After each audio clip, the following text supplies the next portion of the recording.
Hi there, Live Love family. Happy Friday. Emily here with your weekly Live Love update. All right, for intakes, we don't have anyone new to report this week, not yet. We've had some new foster applicants, so thankful for that. So we're working on a few different shelter dogs to be coming in as Live Love dogs soon. Foster to adopt, nothing new this week for that. Adopted, CoCo, as we announced last week, he was on Foster to Adopt with his foster mom, and she has now made it official. She's one of our alumni adopters, and we're so thankful that CoCo's with her family. So he is home for good. For medical news, a lot of Forever Foster action happening here. Forever Foster Becky, she was having some excessive drooling, some odor coming from her mouth, and her foster mom was noting that there was some brownish substances in her water after she would drink, which we assumed was blood. So we brought her in for an oral exam, and sounds like, it looks like she does have some calluses forming on her teeth. So she had a dental earlier this year. It's a little bit concerning that her teeth have changed so much, and I'm wondering if it is because of the lymphatic lymphoma. So she has these calluses forming, and because of that, her cheeks are becoming ulcerated and bleeding and infected. We've got her on some heavy duty antibiotics right now, and then we'll need another dental in the coming weeks once we can get this infection under control. And obviously we're gonna keep assessing that as it comes.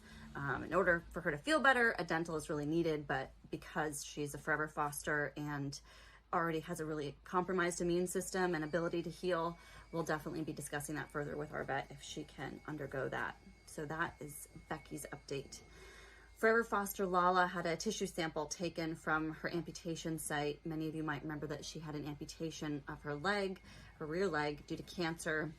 This was back in March, and that infection we've been battling it ever since. She had a methicillin resistant infection, which is now come back again. So we did a tissue sample this time instead of the skin cultures that we've been doing, to try to kind of step it up a notch in terms of diagnostic testing and see if we can really figure out how and why this infection is still here and impacting her in the way that it is. You know, Lala's in good spirits, so that's a great thing, but it's certainly not good to have that area of her amputation continuing to open into a wound.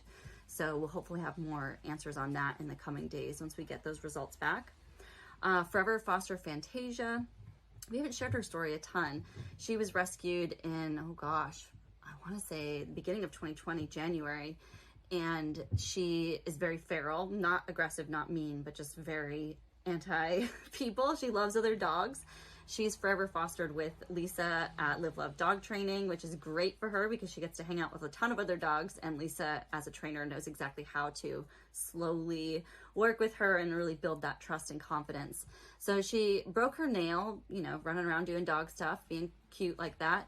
And of course we weren't able to really take a look at it because she doesn't want us to get near her. She finally lets Lisa, you know, give her treats from her hand and touch her to some degree, but her feet are still off limits. So she went back to the vet, got some antibiotics and some chill protocol medicine so that we can give to her next time before she goes in. We didn't want to like fully knock her out and sedate her and just further terrify her of the vet. So we're trying to do this slowly since the nail is secure, it's not bleeding. We've got her on antibiotics, and hopefully we can, you know, it's all slow and steady with little Fantasia, who we call Franny. So yeah, hopefully that nail will be feeling much better in no time, and we'll be able to get her calm enough to get it trimmed in the next week or so.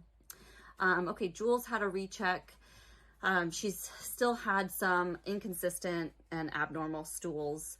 So we did another fecal to check for that Giardia, making sure it's finally out of her system and resolved. She's been treated for that twice now.